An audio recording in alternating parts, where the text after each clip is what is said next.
Hello शिक्षक साथियों, स्वागत है आपका एनक्यू स्टडी यूट्यूब चैनल पर।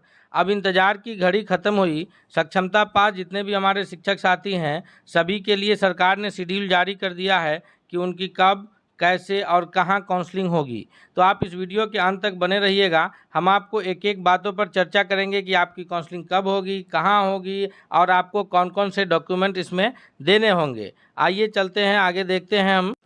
जी, बिहार सरकार के माध्यमिक शिक्षा निदेशालय के द्वारा जो है यह अधिसूचना जारी कर दी गई है कि जो भी विशिष्ट शिक्षक बनने वाले हैं, यानी जो भी शिक्षक सक्षमता परीक्षा सफल हो चुके हैं, उनके लिए जो है काउंसलिंग ये की जानी है। जो सक्षमता परीक्षा पिछला एग्ज़ाम्स जो है फरवरी मार्च 2024 में हुआ था, उसके पश्चात उसका परीक्षा फल भी प्रकाशित किया जा चुका है। स्थानीय निकाय के ऐसे शिक्षकों का जो है अब काउंसलिंग होने जा रहा है। या काउंसलिंग कब से होगा, कहाँ होगा, तो आइए हम सभी को देखते हैं। सभी शिक्षक अभ्यर्थी अपने परिणाम के अतिरिक्त यह भी देख सकते हैं कि उन्हें नियुक्ति हेतु कौन सा जिला, क्योंकि ये परीक्षा परिणाम में ही उनको जो शिक्षक साथी पास हैं सक्षमता और उन्होंने जो अपने 3 जिला का चॉइस दिया था, उसमें से उन्हें जो जिला आवंटित है तो उस जिले में उनकी काउंसलिंग होनी है।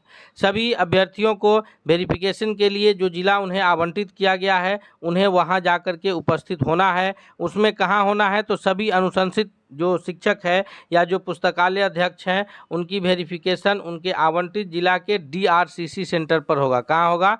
DRCC सेंटर पर उसका किया जाएगा। District research and counselling centre जो है, district registration and counselling centre, प्रत्येक जिला में एक DRCC सेंटर है, वहां उनकी काउंसलिंग होनी है। काउंसलिंग के संबंधित जो जानकारी उन्हें मिलेगी वह उनके जो ये ई शिक्षा कोष ऐप है उस पर उनका टाइम स्लॉट का पता चल जाएगा। वेरिफिकेशन कब से होना है, तो वेरिफिकेशन का जो समय निर्धारित किया गया है वह सुबह 9 बजे से लेकर के संध्या 5 बजे तक का समय है, जिसमें स्लॉट वाइज वेरिफिकेशन होना है। 5 टाइम स्लॉट बांटे गए हैं। पहला स्लॉट का जो समय होगा वह सुबह 9 बजे से 10:30 बजे तक का समय होगा। दूसरा स्लॉट का जो समय होगा वह 10:30 बजे से 12 बजे तक का समय होगा।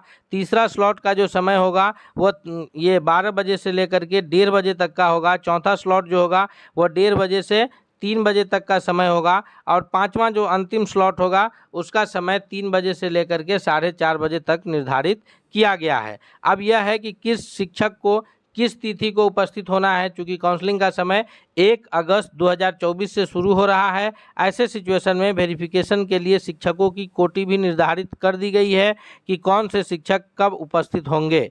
तो जैसे देखिए, उच्च माध्यमिक एवं जो पुस्तकालय अध्यक्ष है, उच्च माध्यमिक यानी हायर सेकेंडरी के जो शिक्षक होंगे, 10+2 के जो शिक्षक होंगे, उन्हें उपस्थित होना है कब? 1/8/2024 से लगातार, यानी उसके बाद 3 दिन का समय उन्हें दिया जाएगा। 3 दिन के अंदर में वो विद्यालय से जा कर के, एक शिक्षक को मैक्सिमम 3 दिन का समय दिया जाएगा जो विद्यालय से जा कर के वहाँ अपना काउंसलिंग करा सकते हैं, ताकि ऐसी स्थिति में शिक्षक के काउंसलिंग भी हो जाए और विद्यालय का कार्य प्रभावित भी न रहे। तो उच्च माध्यमिक शिक्षक यानी हायर सेकेंडरी के जो शिक्षक है, +2 के जो शिक्षक हैं, वो 1/8 से काउंसलिंग कराने जाएंगे। उनके जो स्लॉट होगा कि 1/8 को किस स्लॉट में उनकी काउंसलिंग होनी है, यह जानकारी उनके ई शिक्षा कोष ऐप पर मिल जाएगी कि उनका पहला स्लॉट है कि दूसरा स्लॉट है। फिर उसके बाद 2/8/2024 से यानी 2 अगस्त से को जो है वह माध्यमिक शिक्षक यानी जो हाई स्कूल के शिक्षक है, कक्षा 9वीं और 10वीं के जो शिक्षक है, उनकी काउंसलिंग होगी। इनका भी टाइम स्लॉट, जो शिक्षक के ये सक्षमता पास है उनके संबंधित जो टाइम स्लॉट की जानकारी है वो उनके ई शिक्षा कोष ऐप पर दे दी जाएगी। उसके बाद जो है स्नातक कोटि के सभी शिक्षक 3 अगस्त को जाएंगे, यानी जो शिक्षक 6 to 8 क्लास में बहाल हैं वह स्नातक कोटि के शिक्षक कहलाएंगे। स्नातक कोटि के, चाहे वो सामाजिक विज्ञान के शिक्षक हो, चाहे वो विज्ञान के हो या भाषा के शिक्षक हो, सभी शिक्षक जो है स्नातक कोटि के शिक्षक वो 3/8 से उपस्थित होंगे। उसके बाद मूल कोटि यानी बेसिक ग्रेड के जो शिक्षक हैं, जो 1 to 5 के शिक्षक कहलाते हैं, प्राथमिक विद्यालय के जो शिक्षक हैं, तो वो 1 to 5 के जो शिक्षक होंगे वो उपस्थित होंगे कब से? तो 5/8/2024 से, यानी 5 अगस्त 2024 से वो उपस्थित होंगे। और उसके बाद जो मूल कोटि के यानी बेसिक ग्रेड के 1 to 5 के जो सामान्य शिक्षक हैं, 1 to 5 के उर्दू, बांग्ला और शारीरिक शिक्षक 5-8 से, और 1 to 5 के जो सामान्य शिक्षक है वह 6-8 से उपस्थित होंगे। यानी अगर आप प्राथमिक विद्यालय में हैं, 1 to 5 के शिक्षक है, चाहे आप मिडिल स्कूल में 1 to 5 के शिक्षक है, तो आपकी काउंसलिंग कब शुरू होगी? तो आपकी काउंसलिंग जो है वह शुरू होगी 6 अगस्त 2024 से। चूँकि अधिकांश शिक्षक साथी हमारे जो हैं वह ये 1 to 5 के शिक्षक हैं, तो आपकी काउंसलिंग शुरू होगी कब? 6 अगस्त 2024 से। 3 दिन का आपको अतिरिक्त समय दिया जाएगा। वैसे तो आपका टाइम स्लॉट आपको ई शिक्षा कोष ऐप के माध्यम से बता दिया जाएगा। उसके अतिरिक्त यदि उसमें आपकी काउंसलिंग नहीं हो पाती है, आपका जैसे कि आप किसी और ज़िले में पदस्थापित हैं और आपका जो चॉइस मिला है वो कोई और ज़िले में मिला है, तो इसलिए इन सबको ध्यान में रखते हुए आपको 3 दिन का समय दिया गया है विद्यालय से जाकर के काउंसलिंग कराने के लिए। और अब इस काउंसलिंग में आपको कौन कौन से डॉक्यूमेंट्स लगेंगे जब आप इस शिक्षा ये ज़िले के DRCC सेंटर पर जाएंगे, तो उसकी भी हम विस्तृत चर्चा करते हैं कि क्या क्या आप लेकर के जाएंगे, तो आप वहां परेशान नहीं होंगे, क्योंकि आपको डॉक्यूमेंट्स तैयार अभी से करना शुरू कर देना है। तो किस अभ्यर्थी का स्लॉट वेरिफिकेशन, यहाँ अगला ये मेंशन किया गया है कि किसी अभ्यर्थी को स्लॉट की वेरिफिकेशन हेतु उपस्थित होना है। इसका निर्धारण मुख्यालय स्तर से किया जाएगा और यह विभागीय वेबसाइट पर उपलब्ध होगा। साथ ही सूचना संबंधित अभ्यर्थियों को दी जाएगी। जो हम पहले से करें कि जो आपको सूचना मिलेगी कि आपको किस स्लॉट में, जो 5 स्लॉट बने हैं उसमें से कब उपस्थित होना है, इसकी सूचना भी आपको विभाग के द्वारा दी जाएगी। अब कौन कौन से डॉक्यूमेंट लगेंगे, आइए हम लोग देखते हैं। आप अंत तक बने रहिएगा। वीडियो पसंद आए तो दोस्तों के बीच शेयर कीजिएगा। साथ ही साथ आप जो है लाइक करते हुए दोस्तों के बीच शेयर कर सकते हैं। चैनल पर अगर नए हैं तो सब्सक्राइब जरूर।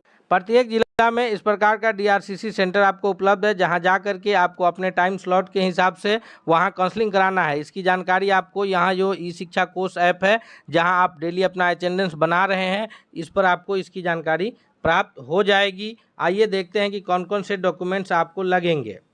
दोस्तों, यहाँ पर सक्षमता परीक्षा के उपरांत जो काउंसलिंग के लिए आवश्यक डॉक्यूमेंट्स है वो ये हैं कि आपका आधार कार्ड होना चाहिए। और आधार कार्ड किस प्रकार का होना चाहिए? तो आधार कार्ड मोबाइल नंबर से लिंक होना चाहिए, ताकि आपका आधार वेरिफिकेशन, आपके जो फिंगर वेरिफिकेशन होगा, तो आपके मोबाइल पर OTP आएगा और वो OTP आपको वहाँ पर देना होगा। तो यदि आपका आधार है और आपका मोबाइल नंबर उससे लिंक नहीं है, तो आप अविलंब लिंक करा लीजिए। हालांकि वो DRCC सेंटर पर भी उसकी व्यवस्था होती है, लेकिन उसमें आपको लिंक होने में 2-4-6 घंटे या 1 दिन का समय लग जाएगा। तो आप पहले से भी इसको लिंक करा के रख सकते हैं। आधार को मोबाइल नंबर से लिंक होना चाहिए, ताकि उस पर आपका OTP आएगा। उसके बाद आपको और कौन कौन से डॉक्यूमेंट देने हैं? तो मैट्रिक का प्रमाण पत्र और अंक प्रमाण पत्र, उसी प्रकार इंटर का प्रमाण पत्र और अंक प्रमाण पत्र। जो इसके अतिरिक्त जो शिक्षक स्नातक ग्रेड के शिक्षक होंगे, जो 6 to 8 में बहाल शिक्षक होंगे, उन्हें स्नातक का अंक पत्र और ये प्रमाण पत्र देने होंगे।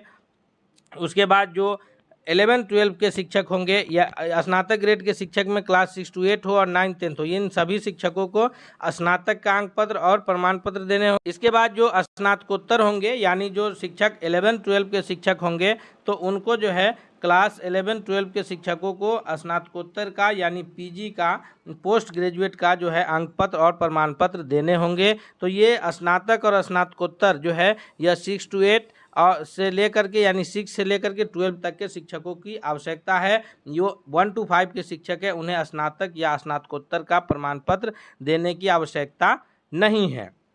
उसके बाद है प्रशिक्षण का प्रमाण पत्र एवं अंक पत्र। यह सभी कोटि के शिक्षकों को लगेगा, यानी 1 to 5 के, चाहे वो उर्दू बांग्ला के शिक्षक हो या सामान्य शिक्षक हो या 6 to 8 या 9-10 या 11-12 के शिक्षक हो, सभी शिक्षकों को प्रशिक्षण का प्रमाण पत्र एवं अंक पत्र देना होगा।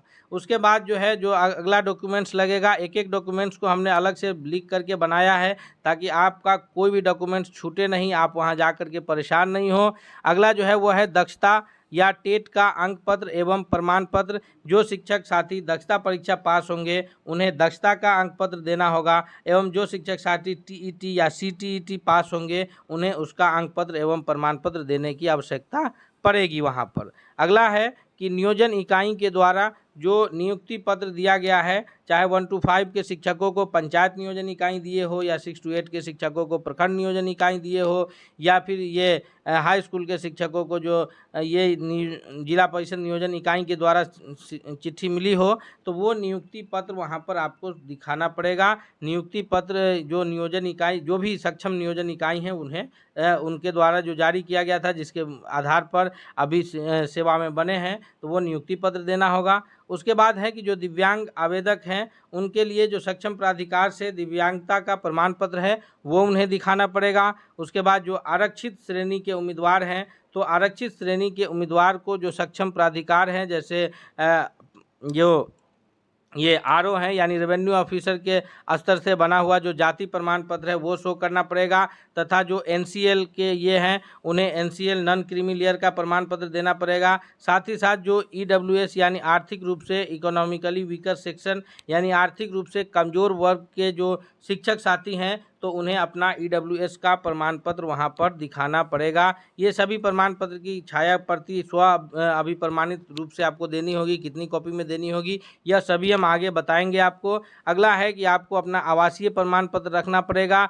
फोटो जो है, रंगीन फोटो आपको, खासकर जो फोटो आप सक्षमता परीक्षा के फॉर्म भरते समय दिए हैं, वो 3 कॉपी में आपको रखनी है। कितनी कॉपी में रखनी है?